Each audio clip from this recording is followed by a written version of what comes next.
Our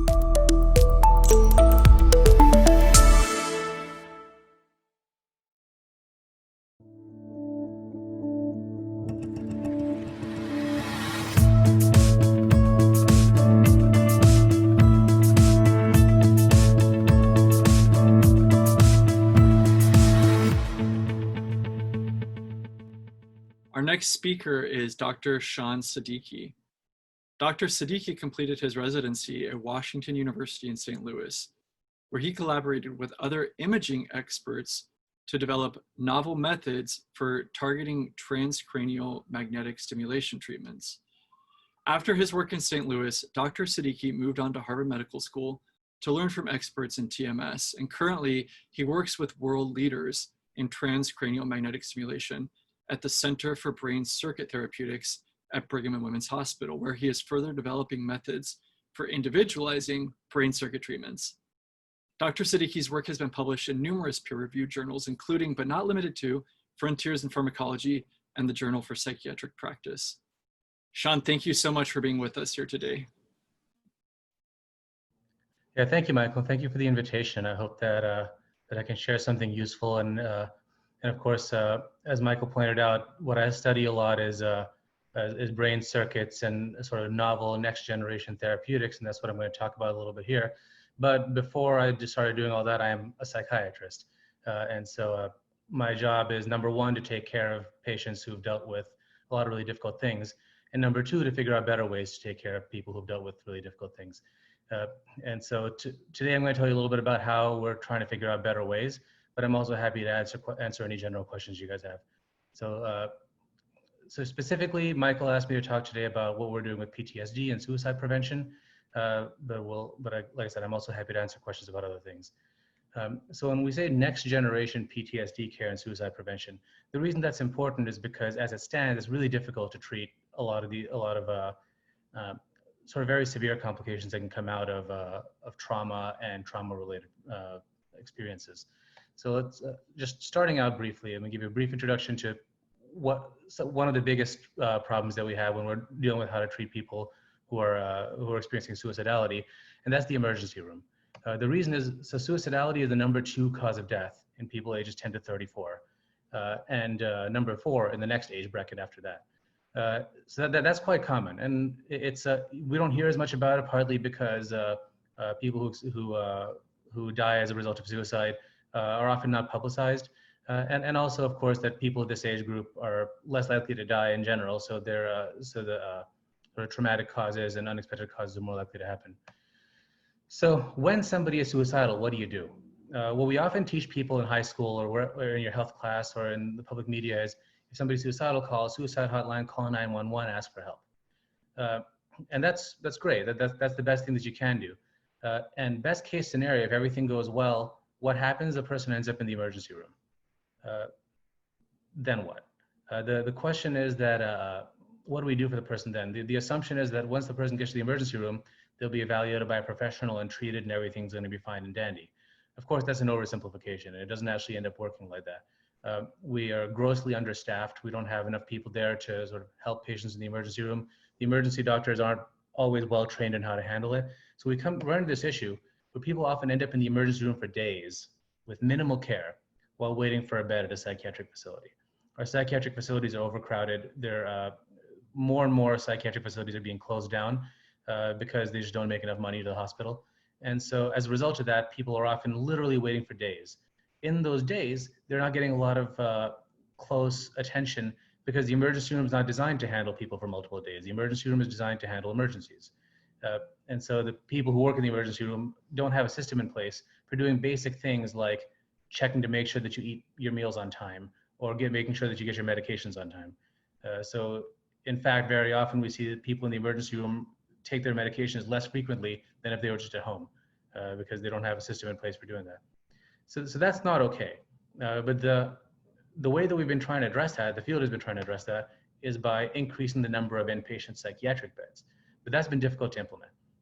It's easy to say we need more space, but that's hard when you're fighting against a system where some of the other specialties make more money, and the people who the hospitals want to do the more lucrative thing. So instead, one thing that we've been thinking more about recently, Michael and I have been talking about this a lot, is how can we actually treat these people while they're waiting? Instead of just trying to figure out how to shorten the wait or to increase capacity, that would be great, but we haven't been able to do that successfully. So instead, let's talk about what we can actually do while somebody's waiting. So what does that mean? What do we actually do? There are several possible approaches.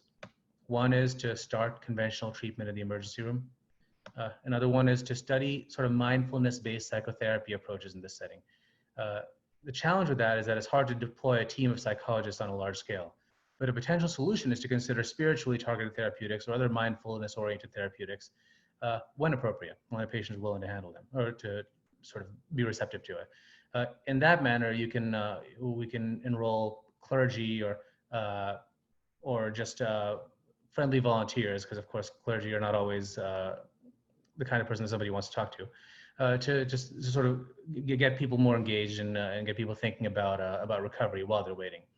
And that might be a little bit more practical than just starting your conventional treatments. Our conventional treatments take weeks to work. So starting them in the emergency room, often the emergency doctors aren't really interested in doing something that's going to take weeks to work because that's not an emergency to them.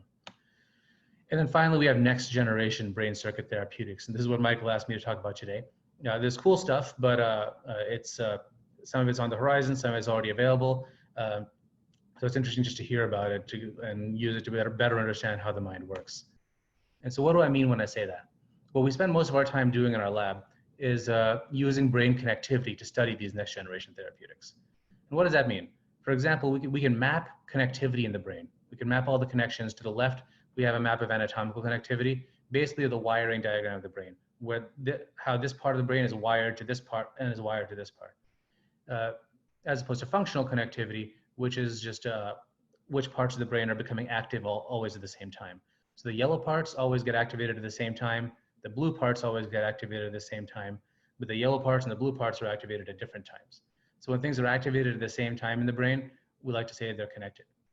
Now, why is that important? The reason why that's useful is that we now have targeted therapeutics that can stimulate specific parts of the brain to sort of activate these wires. So this white wire here is just an example of the wire that you see to the left.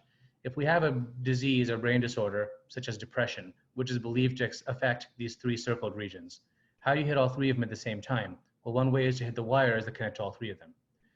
And we do that with a treatment that we call TMS, or transcranial magnetic stimulation, where you basically use a magnetic pulse to induce electrical currents in certain parts of the brain that can modulate these sort of connections. So we know that depression is not just one thing, PTSD is not just one thing, suicidality is not just one thing. They're distributed throughout the brain.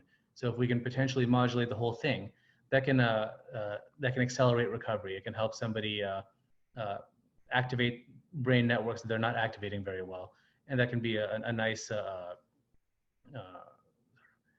adjunct to help them along the path of sort of recovering from the illness they're dealing with. An example of doing this for suicidal thoughts or suicidal ideation, there was a recent study out of Stanford that used a really aggressive protocol where they gave this treatment 10 times a day in a very targeted and precise manner.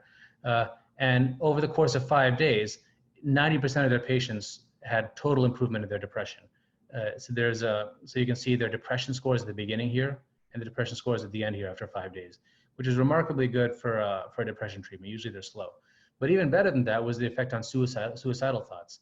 So suicidal thoughts went from this higher number, 14, down to about a 5 just in 1 day, and then plateaued from there.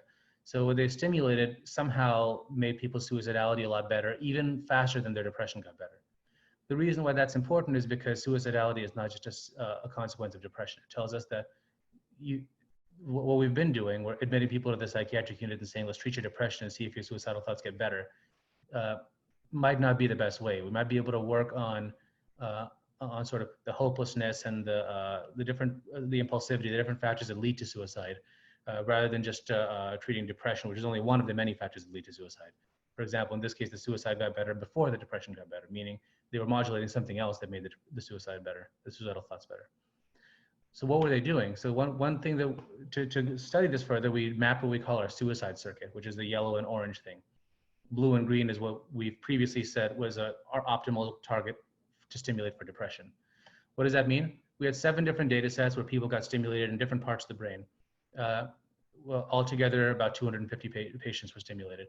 And we found the circuit that was most reliably connected to stimulation sites that improved suicidality.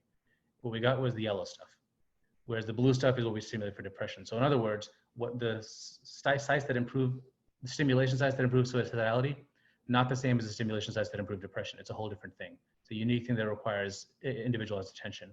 And the reason why it's unique is because suicidal thoughts are not just caused by depression, also caused by hopelessness or caused by again, impulsivity, or just a feeling that the world is sort of has been unkind to you. So sometimes it's not because there's because you've dealt with with a lot of low mood, but also because you don't see anything in the future that could potentially improve it.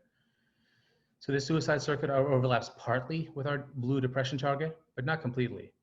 But it also overlaps nicely with what they used in the Stanford trial. The circle here in that trial that I just showed you, where the patients got better in terms of suicide before they got better in terms of depression, that circle is where they stimulated. And the red stuff is our suicide target. Incidentally, they weren't trying to do this, but just so as it happens, they incidentally hit our suicide target perfectly, and that might be why their suicidal thoughts got so much better. So to extend this further, we're also looking at PTSD, the same sort of thing, except this time it was 189 people who had brain trauma in the Vietnam War. And we found that specific brain injuries can actually protect against PTSD. So if you have injury to a circuit that's involved in fear and exaggerated fear, when that circuit is injured, you're actually less likely to get PTSD. That said, we're not going to go in and surgically break parts of people's brains. You know, the psychiatrists have learned a long time ago that's not a good idea. The question is, can we do something more non-invasive? So the same sort of brain stimulation we can use to stimulate a part of this circuit to try to mimic the beneficial effects of the incidental injury, but not actually induce an injury. It's totally reversible. So these are some of these ideas about next generation therapeutics that we're talking about. We're actually starting a clinical trial for this now. This work that I'm mentioning right now, I should mention, was funded by a corporate sponsor, by Neuronetics, which is a TMS device company. That device company asked us to figure out the best target for PTSD so they can then do a clinical trial to test it. So they're now doing a clinical trial to test this. We've done similar approaches to find good targets for anxiety and depression. It turns out the anxiety target looks a lot like that PTSD circuit I just showed you, whereas the depression target doesn't. Not a surprise to people who are dealing with PTSD, the anxiety, the fear, the overstimulation, overthinking, not being able to get things off your mind, feeling like people are always coming and trying to hurt you or coming and trying to induce that trauma to you again, the flashbacks, the nightmares, all that stuff looks like anxiety. So it's not a huge surprise. It wasn't a huge surprise to us that the circuit that we stimulate for to improve PTSD matches the circuit for anxiety, but not the circuit for depression. PTSD can cause depression, but they were two independent things.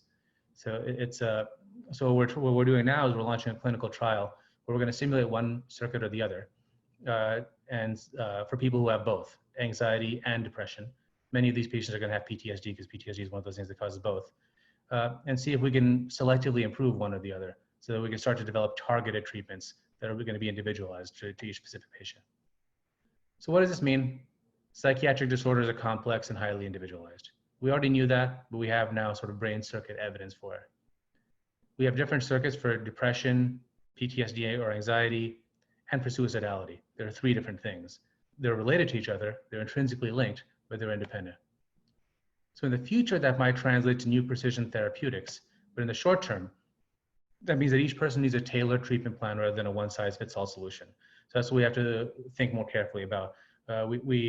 We're studying now ways to start to develop more tailored plans, thinking about what types of therapeutics work for each person. So I showed you about circuit therapeutics, but like I mentioned, we're thinking even about mindfulness-oriented spiritual therapeutics, a wide range of different kinds of things. And the direction that we're heading is to make it easier for a psychiatrist to tailor a solution to each person's individual problems. Now, that was a little tour de force of some data and some ideas, but I thought I'd also make myself available for questions about psychiatry, neuroscience, PTSD, suicide, anything else, because of course, some of you guys might be interested in brain circuits, but some of you might have more general questions. So please. Fantastic. Thank you very much, Shan. And let's also give Dr. Siddiqui some virtual snaps here. Let's go ahead and proceed forward then onto the combined Q&A for both of our presenters so far in this first portion of the heal section of the day. Someone posted, and this is a question for you, Shan. If they know of a friend or a loved one who is in the ER for a suicidal ideation or a suicide attempt, what would be the optimal approach in supporting them? Yeah, that's a great question. I think the most important, the strongest risk factor for suicide is hopelessness. And people feel hopeless because sometimes depression or whatever else, it hijacks their brain systems and makes them often believe that they're less supported than they actually are.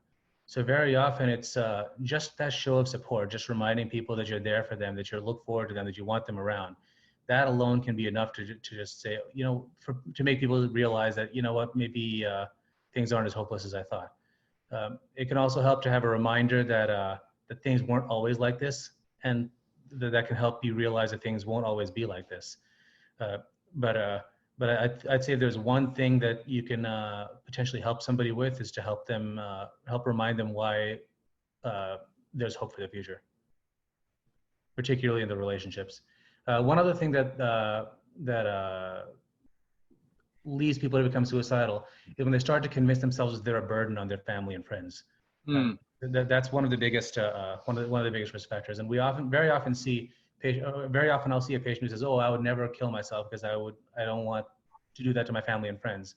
And then a few months later, if they get worse and they start to develop suicidality, that's the thing that changes. That something snaps that convinces them that they're a burden. And so reminding them that they're not, and if you're there being supportive for them, it's often helpful to remind them explicitly, because they'll say, "Oh, you're here for me, and it's terrible. I'm making your life so difficult. You had to come and visit me or call me. I'm really sorry you had to do this."